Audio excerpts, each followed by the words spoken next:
നിങ്ങൾ മതത്തെക്കുറിച്ച് പഠിക്കുക.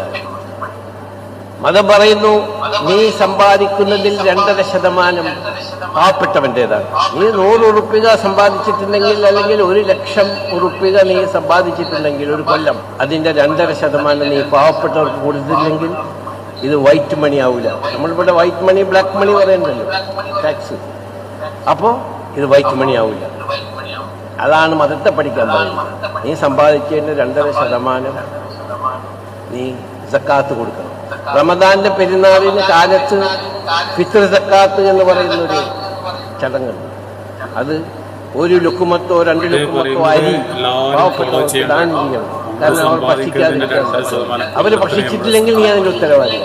3, സ്വന്തം അയൽക്കാരൻ ഭക്ഷണം കഴിക്കാതെ കിടന്നുറങ്ങുകയും നീ ഭക്ഷണം കഴിച്ച് കിടന്നുറങ്ങുകയും ചെയ്താൽ ഭക്ഷണം കഴിക്കാതെ കിടക്കുന്നതിനുള്ള കുറ്റം നിന്റെ മേൽ.